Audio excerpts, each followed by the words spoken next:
दुनिया में हद से ज़्यादा किसी पर निर्भर ना रहें। जब आप किसी की छाया में होते हो तो आपको आपकी परछाई नजर नहीं आती। बुरे वक्त में न सगा भाई और ना ही कोई रिश्तेदार साथ देगा। जिसे आप सबसे ज़्यादा खास समझोगे वही सबसे ज़्यादा बड़ा दुख देगा।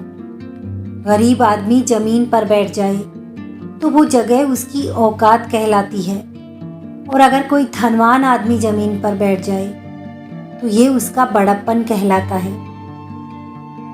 लोग भंडारा कर देंगे, दिखावे में हजारों रुपये खर्च कर देंगे और ऐसी जगह दान देंगे जहां शान बढ़े, लेकिन रिश्तेदार गरीब हो तो मदद करना तो दूर, उधार भी नहीं देंगे। जीवन में सभी चीजें एक साथ कभी नहीं मिलती। कहीं पैसे हैं तो रिश्ते कम, और रिश्ते हैं तो पैसे कम, और दोनों हैं तो सेहत कम, और अगर तीनों हैं तो जीवन कम। जिंदगी में हर मोड़ हमारी मर्जी का नहीं होता। कभी वक्त रास्ता चुनते हैं तो कभी हालात मंजिल बदल देते हैं। फूल कभी अचानक नहीं जमती, हर दिन बस थोड़ा थोड़ा बैठती है, इतना कम कि दिखाई भी नहीं देती। फिर एक दिन उसी धूल पर उंगली फेरो तो पता चलता है कि कितने दिनों से उस चीज को छुआ ही नहीं। शायद रिश्ते भी ऐसे ही होते हैं, एक दिन में दूर नहीं होते, बस रोज थोड़ा थोड़ा अनदेखे रह जाते हैं। दूरी हमेशा कदमों से नहीं बढ़ती, कभी कभी खामोश दिनों से भी बढ़ जाती है।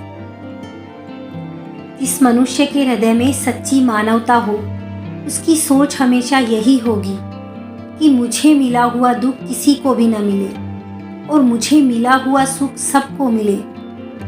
मानवता का असली आभूषण धन या पद नहीं, बल्कि एक दयालु हृदय और दूसरों के दुख को समझने की संवेदना है। जिसके मन में करुणा है उसके लिए पूरा संसार अपना परिवार है।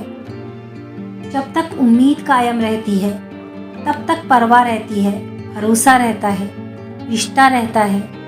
मगर जिस दिन उम्मीद खत्म हो जाती है, फर्क पड़ना भी बंद हो जाता है।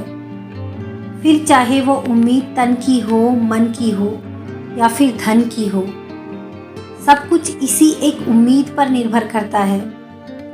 फिर चाहे वो प्यार हो, व्यवहार हो या व्यापार, क्योंकि उम्मीद टूट जाने के बाद मान, सम्मान, इज्जत सब फीके पड़ जाते हैं। आखिरकार जिंदगी सिर्फ उम्मीदों का ही तो दूसरा नाम है। बिना उम्मीद के इंसान का सांस लेना भी मुश्किल है। इसलिए हो सके तो किसी की उम्मीद मत तोड़ना।